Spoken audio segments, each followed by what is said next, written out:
Dear world, I think it's time we addressed a real problem.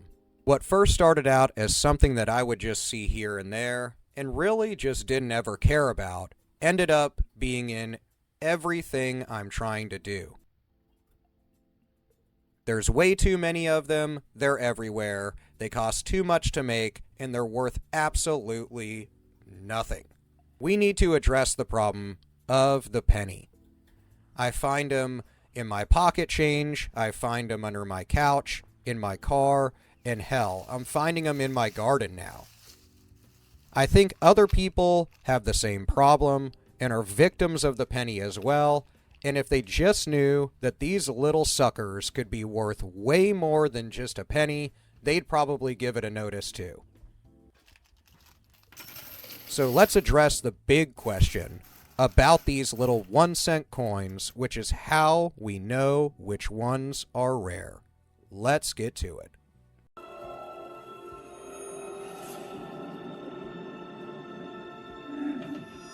Let's face it, if you're like me, you have pennies everywhere, you get them in pocket change all the time, and then you just respend them. Years ago, when somebody was talking about coin collecting, I would have been like, that's the lamest thing I've ever heard. But then I started finding out that you could find coins in your pocket that are worth like way more than their face value.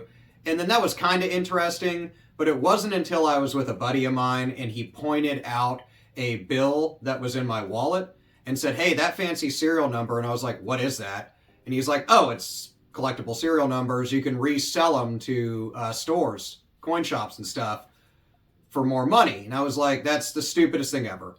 And then I'd never even stepped foot in a coin shop, 15 years ago. And then we go in, I sell a $20 bill for $80, and right there I was hooked. And then I found my first penny that I was able to sell for $15 to a coin shop. And it was a small double die. And we'll get to that if you even stick in this video any longer than now. And I was like, holy crap, it's actually a thing.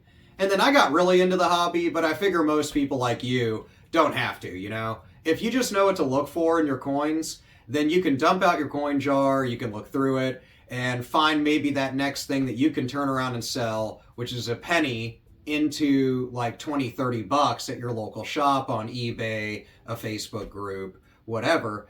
And so I figured this video would be helpful. I'll cut over a lot of the stuff I talk about in really any of my other videos, which is like detail about each coin, and more so how to spot a rare penny. So first off, you'll want to know the design of the penny, you'll want to know kind of some general errors, and then general values, but I'm not going to kill you with info where you have to sit there and listen to me talk about like each year and what's important about the history and all that. You don't care. I didn't care back then. And if you get into it, you can go to the rest of my videos, right? If not, find somebody else on YouTube that's more enthusiastic or cooler or better at doing it than me and follow them. Coin collecting is one of those things that I really started to love because you can just do it without getting into it, I guess, if that makes sense. You already have the coins in your pocket, so if you just learn what to look for, you pick up a coin guide or two for a few books at a secondhand store even, you can get into this really great hobby that can not only just be fulfilling and allow you to meet really cool people like I've got to do, but if you're looking to make a little coin, pun intended, you can sell the stuff for more than its face value sometimes. A Lincoln penny, it has, of course, Abraham Lincoln on the front. The back has the Lincoln Memorial, which shout outs to Lincoln Memorial, although it's an inanimate monument. But really cool thing to visit if you're ever in DC. Aside from that, Victor David Brenner, who designed it, had his initials on it in 1909. And that's why a key date, which is what they refer to, key dates in any series, would be the 1909, notably the 1909 SVDB for Victor David Brenner. I only mention this because if you're searching now in like another window, or you leave this video or do after this video, that's like one of the biggest ones that comes up for Lincoln pennies. And everybody's like, I want to find that. You can find them. There are versions that are worth thousands, but we'll get into that in a bit. So that's the first thing, is you'll want to know kind of the design. Pennies that are from Philadelphia's mint aren't going to have a mint mark. Others are going to have a D mint mark on them for Denver. And then there's an S mint mark, like the coin I just mentioned, like the 1909 S, which is from San Francisco. Later on, San Francisco would be one of those mints that really put out primarily like collector sets, proof coins, things like that. The next thing would be really what a lot of people are looking for, which is the key dates. There's quite a few of them. Really, I'm not going to go through the whole list. As I said, I have a video on that. So to not waste time, key dates are stuff like when the series started, when they changed things, or known dates for varieties or errors on the coin. So those errors are things like double dies. Those are really fun. That's when the coin's been struck twice. So the picture or design on the obverse or front or reverse or back is doubled. So those, depending on how dramatic they are, can be worth thousands and thousands of dollars. There's also multi-strikes, which is exactly what it sounds like. Multi-strikes are when it's been struck multiple times, and depending on how dramatic they are, can be worth a lot. Re-punched mint marks are where it re-hit the mint mark. In some cases, they even have where the wrong mint mark, like an S over D, or just doubling of the mint mark where it's a D over D, has happened, and those can be worth really, really good money. There are famous double dies and repunch mint marks. I have a video about that. Big ones like the 1955 are always going to come up on Google. That's a great kind of starter point, not to necessarily find one, but to see a really dramatic, beautiful example of a Lincoln cent. And those can sell for a lot of money. Other great errors. What else? We have lots of errors out there like bonded coins and crazy stuff like that. But there are die breaks, cuds. That's where the die wears down that produces the design on the coin during production. And those cracks in that die end up coming out in the form of like ridges and kind of lines, filled areas on the coin. They're really cool. And depending on how big, dramatic, if they obscure other parts of the Lincoln cent, they can be worth tons of money. So those are great to look for. Off-center strikes is another great one. Exactly what it sounds like. It's off-center. And sometimes you even have ones where they're blanks. Literally blank. It wouldn't be an off-center, but they would be blanks. They're super cool. And in some cases, they're actually not as crazy valuable as you think that would be, and you can buy them. Another one that would be really rare are transitional errors, but ones that you would see on Google if you looked them up, which is like 1943, stuff during wartime when they would use the copper that would normally be used to produce the penny, to make shell casings and things for wartime. And then when they try to transition back to the normal production of it, they would screw up. And that's what produced steel cents, bronze cents, when they weren't supposed to be produced. So speaking of the metals of them, that would be another thing to know. Not as important really, but important for your money aspect of it. If they're pre-1982, then Lincoln cents were actually, as many people still refer to them as, copper coins. They were actually 95% copper. So anything pre-1982, I personally just hold on to. I have a separate little jar I throw them in, because the copper content makes them worth more than that penny anyway. There's also ones that are from the beginning of the series, which are wheat cents. Those are really great. And then there's also different versions of the penny that don't feature the memorial on them, of course. And those are after the 2000s.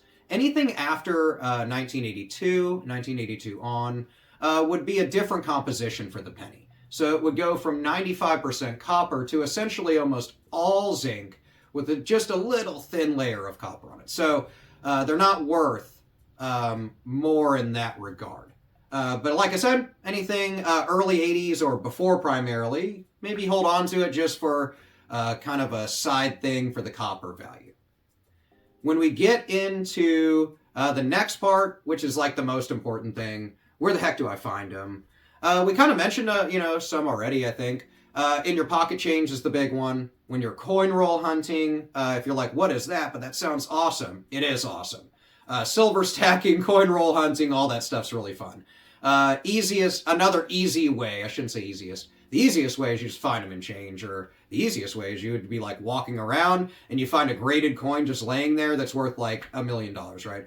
But one of the easiest ways is coin roll hunting. There's tons of better channels than my own on the internet, YouTube and across the internet, that do coin roll hunting that are really, really fun to watch. And they go and they get rolled pennies in this case. You can get boxes of them from your bank, and they go through them. And then worst case, you find nothing and you end up with the same amount of money you started with. So they just pop them back in the roll, go swap them out, and then you can keep revolving the same bit of money in most cases, and do this hobby, which is like another great part about it.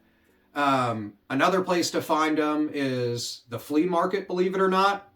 A lot of flea markets that I've been to hundreds of flea markets, have some dude that's there selling coins, selling random stuff like that. And you know, who would have thunk it, but you can get good values at the flea market because it's the flea market. You can find them at the pawn shop, but that gets to the opposite side of the coin, pun intended. Values are not going to be as good at a pawn shop, of course. Same dealio when you go to conventions for coins, which is another great place to find them if you're looking for upper scale stuff,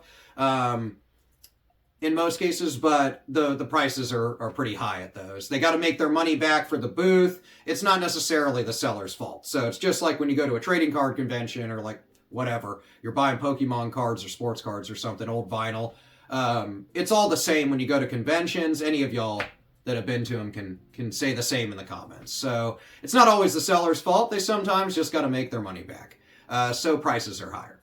Of course, join social groups. That's a great way to trade primarily, or see people that might want to get out of one part of the hobby, get into something else, and they're liquidating out a bunch of really good pennies that you can pick up. What else? Other great places is your local shop, of course. Always support your local coin shop. Again, keep in mind, those folks got to make their money. They're a brick and mortar store. They got to stay open. They got to keep the lights on.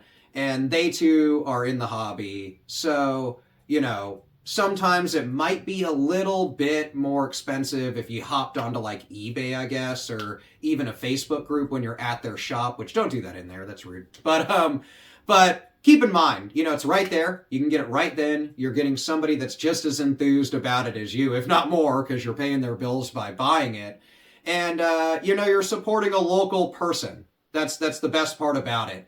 Even when you go and buy outside of your own town, you know, try to find a local gold shop, a local coin shop, and pick up your silver or your coins. Those are like the best place. And at minimum, you're going to meet somebody that is just as excited or even more so than you in the hobby when you go in those places. So it's a blast. Those are always great places as well. Last but not least, okay, you found something cool. You're like, I got this really cool air. I think it's worth a ton of money. What do I do with it?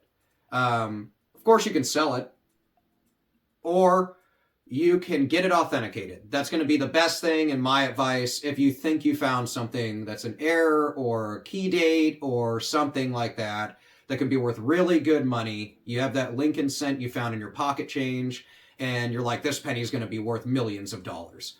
Well, in order to solidify that and make it easy to sell, you're going to want to send it to a company like NGC, a company like PCGS, and those companies are great. They've been around forever, and they grade coins and other collectibles, but in this case, your penny, to not only certify it's real and it's authentic, but mainly allow you to put a market value to it. You can see other ones that are similar grades and what they've sold for, and then you can kind of see where yours fits in to that scenario. So anyway, in short, don't just spend your coins. Don't be like me years ago and go, coin collecting's lame, I'm not even going to look at it. Don't look at me, Penny. I'm spending you anyway. Take a moment, look through them real quick. Hell, when you're sitting around your house, you're not doing anything, you're watching the 58th episode of that binge-watched TV show. Dump your change out like I do on the coffee table, get you a drink, chill, relax, and go through your coins. Get yourself, let me pull it out of my pocket, I take it everywhere, $6 at the hobby store,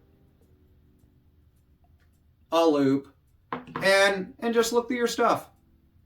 Pick you up a coin book. They're like $7 at a secondhand store. They're cheap on Amazon. You can get yourself a blue book or something like that. Those are a little more expensive, but have been around forever. And just a little bit of knowledge and familiarity with coins can make you a ton of money.